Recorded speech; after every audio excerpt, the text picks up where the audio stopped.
So if you've ever thought that modern patterns are confusing, think again. If you ever thought vintage patterns from America and England in around 1940 were confusing, think again. Welcome, German patterns in the 1940s.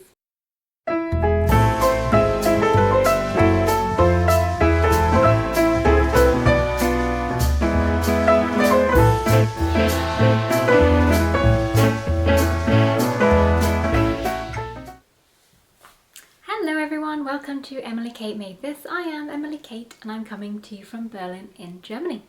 Welcome to my knitting slash sewing slash general crafty YouTube channel. Today I have a feast for your eyes. It is not this stray hair that's sticking up on end and I can't tame. It is a very beautiful vintage knitting magazine.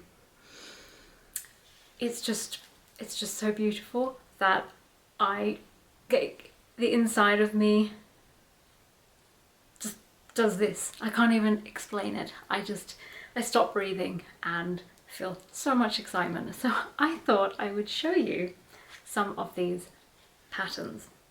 I also wanted to show you the very bizarre measuring system. I'm saying bizarre because I can't decide if it's German efficiency or just total chaos. So let's dive in. First I'll show you some pictures. I did an overhead shot and then I'll go into it a little bit more. I just got the most beautiful knitting magazine, which I think is from 1947. It could be 1948, not 100% sure, but I thought I would show you because it's so beautiful. Hopefully my camera will do it justice.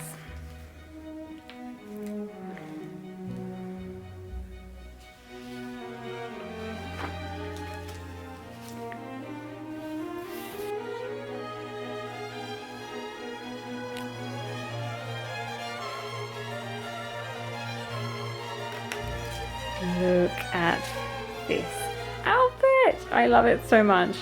Don't think I can convince my husband to wear this, but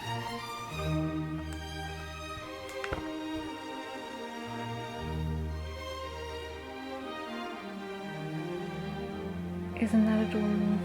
I wish you would focus.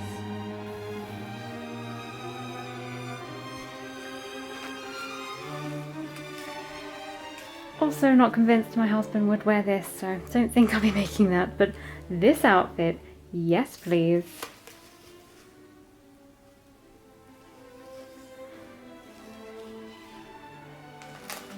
Also, this dress, yes please.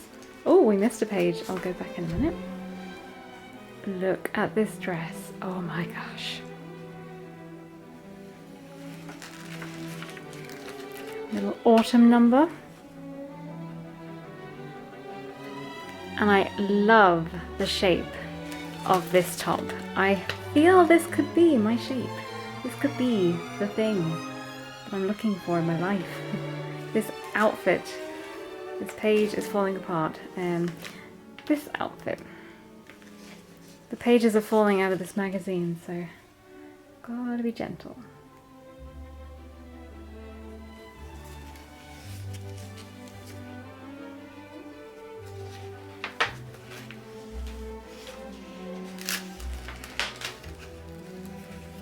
No, I don't think I would make this, but I think it's so fun. It reminds me of my birthdays when I was a child. I think I would have loved this as a 4-year-old. All these polka dots.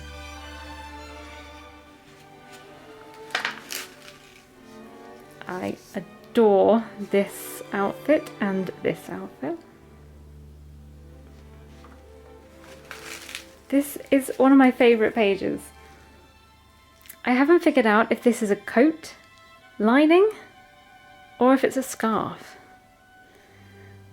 We've got bathing suit,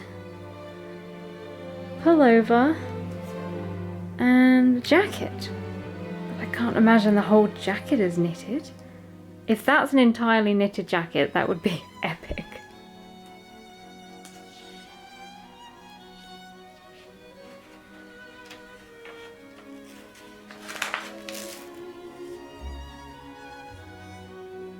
Gives me Irish vibes here. I'm not sure. Oh yeah, this one I love. Look at this hoodie. A hoodie, it's so cool. And this outfit with the fish. Oh my, let me zoom in.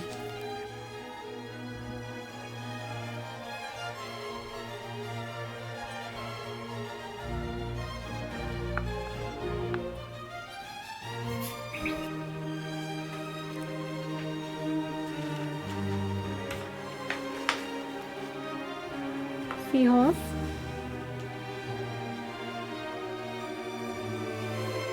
And this bikini. Oh, I love it. Kind of fancy shoes too.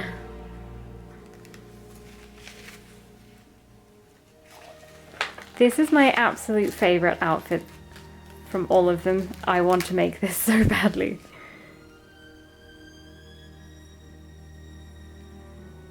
I'd quite like the shoes and everything. I would like the bikini, the swimsuit, the dress, the bag, the shoes, all of it. It's so beautiful.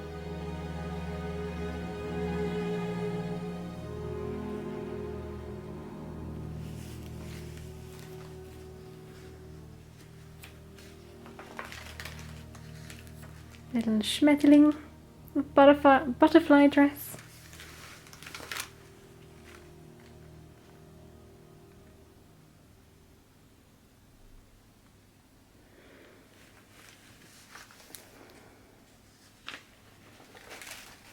Another beautiful dress. I'm getting messages.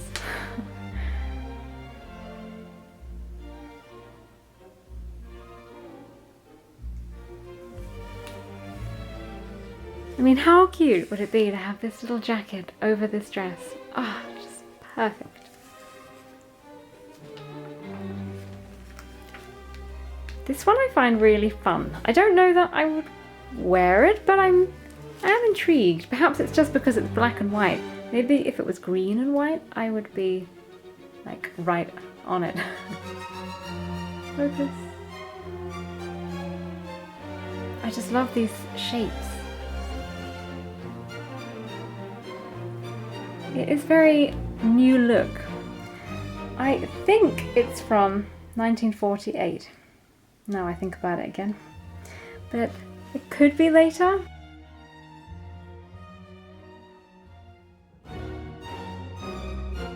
After. Is that it? That is it. I'd like this outfit personally, but it's just an ad.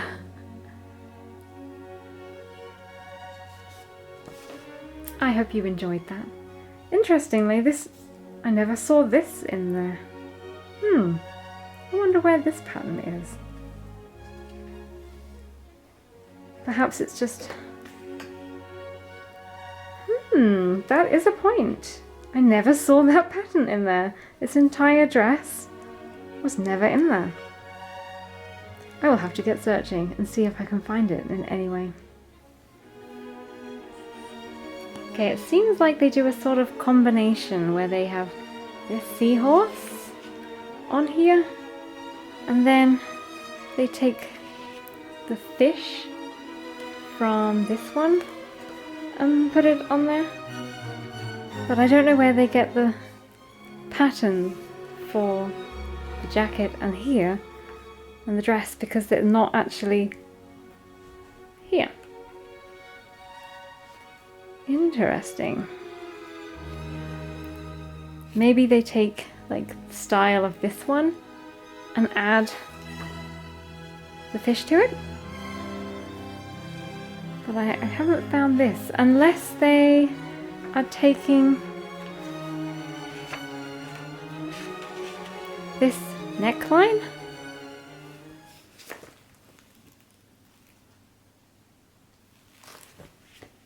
Maybe? I'm not sure.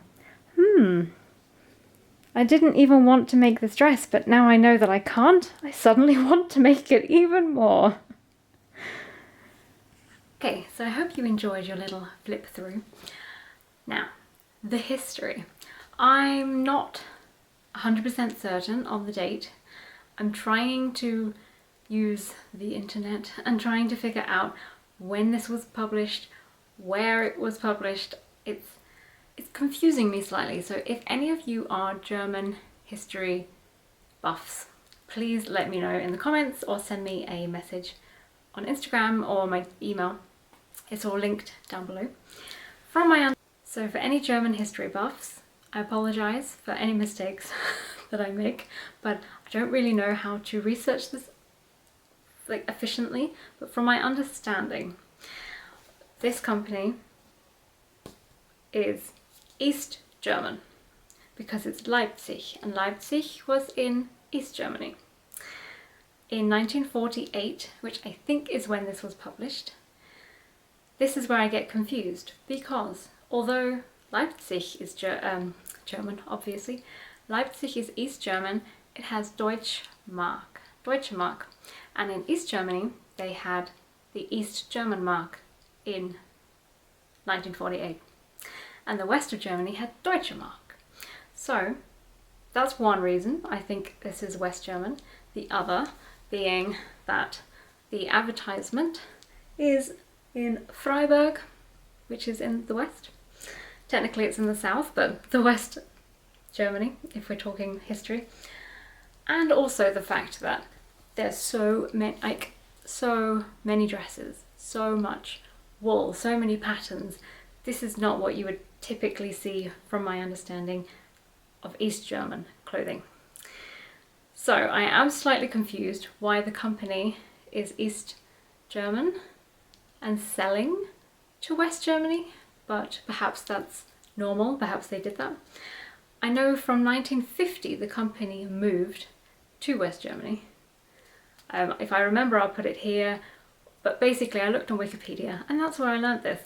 So before then it was all in Leipzig, and the owner Otto Weyer died in 1945 or 1946, and then the company eventually went over to his,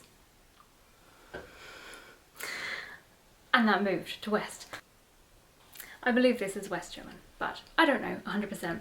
If you do, please let me know, because I find it really interesting and kind of frustrating that I don't understand. So if you've ever thought that modern patterns are confusing, think again. If you ever thought vintage patterns from America and England in around 1940 were confusing, think again. Welcome German patterns in the 1940s. They do not give you gauge, they do not give you a pattern, and they don't really give you a schematic, they don't give you wool weight, but they do give you needle size. Welcome to the chaos. So this is the pattern.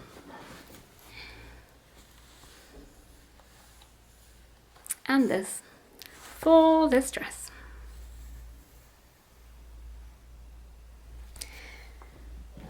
Now, in it, it tells me I need, for the jumper, 260 grams of brown, 50 grams of white wool, 2.5mm needles. That is all the information I get. It doesn't tell me what gauge. It does tell me it will give me 88cm bust. But as I have previously waffled on and got very confused, I will insert that footage here to explain why that doesn't really work and why it's kind of misleading. So the next thing to discuss is the system, the calculation system. This I thought was genius, and when I was reading about it I thought, this is great, this makes so much sense. And then I tried to kind of calculate backwards from the pattern that they have, and then I realised this makes no sense. So essentially you get told in the pictures what size they are. So there's one size. This particular dress is 88cm wide, all the way around. But if you want to change that, which they encourage, they have this system. So all the patterns, I'm going to stand up, all the patterns are shown to you with beautiful illustrations, and then if you want to make them, you find the one you're looking for. So this is A. So then we find A.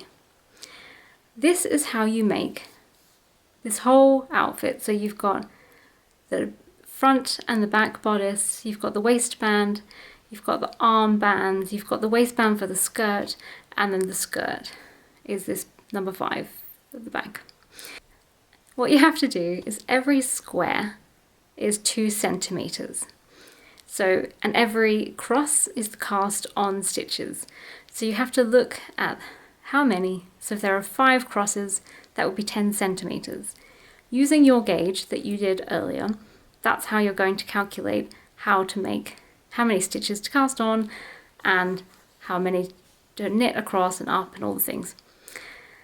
Then it gets complicated, because what you're supposed to do is draw out your own version of this, going by your gauge and your measurements, and then you knit your pieces and lay them out across your cut out piece to check that it is going well and is the right size.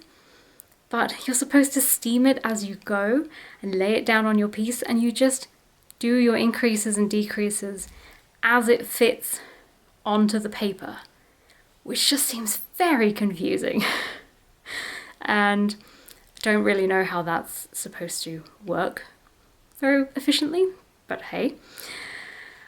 The other thing is, this specific diagram for this specific dress, we're talking about the top in this example, it's a two-part, you knit it separately. Here it explains that for this drawing, they have cast on, let's say for the armband, because I remember that one, the armband had 5 crosses, which then meant that it was 10 centimeters, and for them they cast on 30 stitches. So I did some maths. Let me sit down again. I did maths. So I had to figure out if there are 10 centimeters and there are 30 stitches in there, how many stitches in 2.5 centimeters to get the inches, and I got 7.5. Then I did the same logic for the body, and it said 1/2. There's the other thing. They show you half of the front. So this, if you've sewn before, this won't be new to you, but this is just 1/2 of the front. So you have to calculate there. For me here, when I look at the waistband, I see that there are 8. Where are they? Here. There are 8 crosses. So, okay, so bear with me here. So there are 8 crosses on 1/2 of the front and 8 crosses on the other half of the front. That makes 16 crosses. Each cross is 2 centimeters. So that would make it 32 centimeters on the front of the top. So they said they cast on 100 stitches for the front and 100 stitches for the back. So I had to do maths and 100. So I was doing this in a very confusing way, because I always work in inches, because I've only ever done used patterns from Americans and English patterns, so they're always in inches, and this is a German pattern, so it's in centimeters. So it was blowing my mind a little bit, because I realized I don't know how to calculate these things in centimeters, so I had to do it a little bit backwards. Oh yeah. So I did 100 times 2.5 divided by 32, and that gave me 7.8 stitches in 1 inch, which is different to the sleeve calculations. So that threw me. Then I tried to work backwards. It said that the top would be 88 centimeters, so 44 centimeters for the front, which would suggest that there were 22 of those little squares to make it 44. Are you following? And that's where this goes wrong. Because when I look at this, I see, no matter where I look, I haven't figured out, because of the shape, it's not like a normal shape. Like, are they meaning this part here is 88? As in all the way around, or 44 just for the front piece, or is it this bit here? Because if you look at this, I would usually measure, when I'm doing bust measurements, the part just before I split for the sleeves, just before I do the decreases and make that shape in the arm, I would measure here. But no matter what I do, I cannot get 88 centimeters by counting these squares. If I do it here, it's 11.5, and if I do it here, it's 10.25 squares, and none of those equal 88. I get 82 and I get 84. If I do 10.5 or 10.25 or 11.5, none of them equal to 11, aka 22, aka 44 centimeters, 88 centimeters. So I don't really know if this pattern is correct or what. So I spent a lot of time trying to figure this out, and I've just decided it doesn't matter, and I'm just going to make these patterns using my system, which is very similar, but just not using theirs. I thought this would work because it's about 34 inches, and I have a 33-inch bust, and I thought maybe an inch positive ease would work, and then we add the sleeves and it would work, so I would just follow this exactly. That's not really working if this is going to come out at 32 inches or 82 centimeters. That doesn't work. Okay, so I'm assuming you've understood what I was waffling on about, I hope. So that's left me in a conundrum, because I'm pretty certain that this diagram is wrong, which means all the diagrams are probably not accurate, which means it doesn't really matter if the pattern is my size, because I can't really follow their diagram anyway. So I'm going to just have to make it up based on my measurements, my gauge, and just try and figure out the increases and decreases, because at no point does it tell you anything about them. You just have to know how many decreases, how often, when, at which rate, like every 4 rows, every 8 rows. You just have to know. This is going to be fun. Especially for things that are more complicated, like an entire bikini and swim set. So although I very much like the idea of this system, I don't know that it works. Am I alone in this? What do you think? Let me know. Would this system work for you, or does this completely blow your mind? I'd also like to know which of these patterns would you like me to cast on.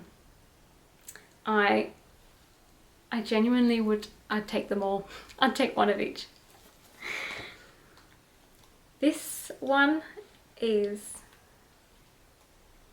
also, just because of the uniqueness, I want to make it, but I don't really particularly want to have it covered in fish, but the general hoodie style I think is fascinating.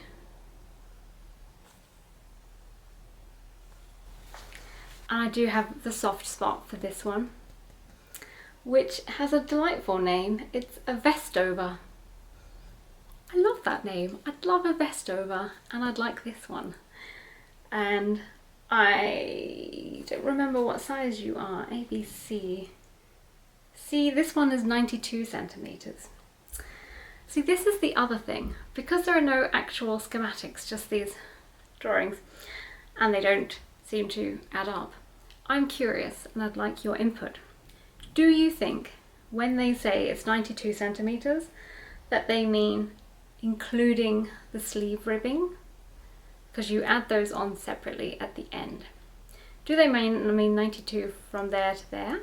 Or do they mean 92 just for the body, not including the rib?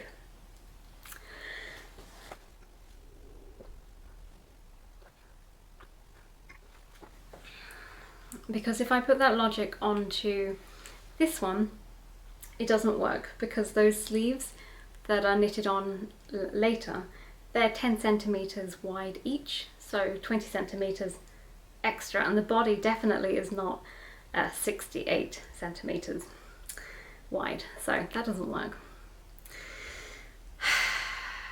Very confusing.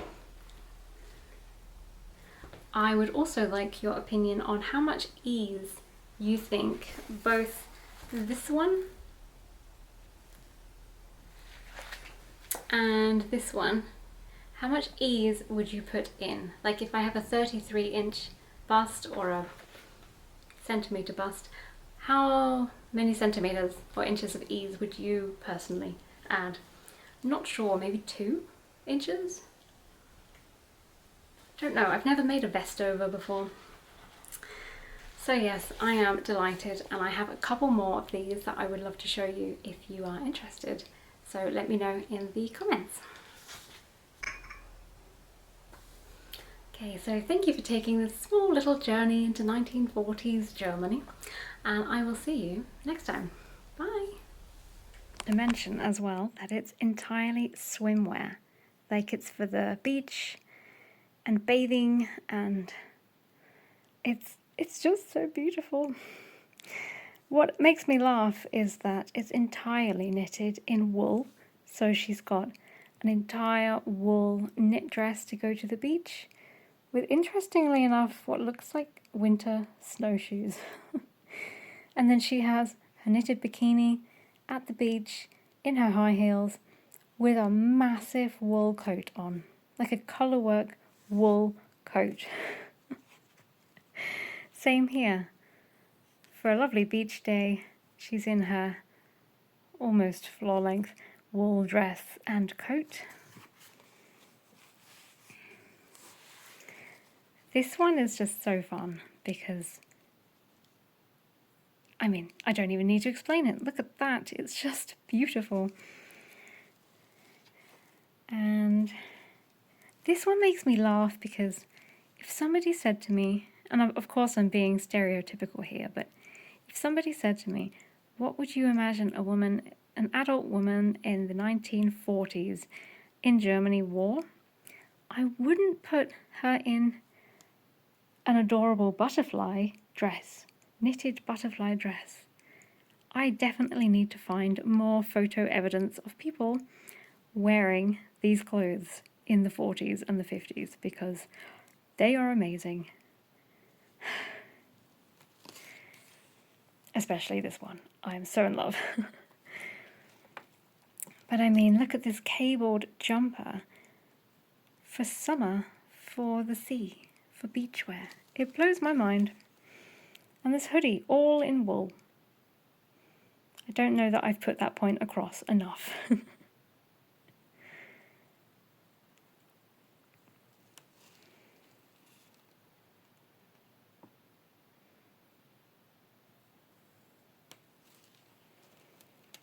And this entire knitted jacket. Oh, so beautiful.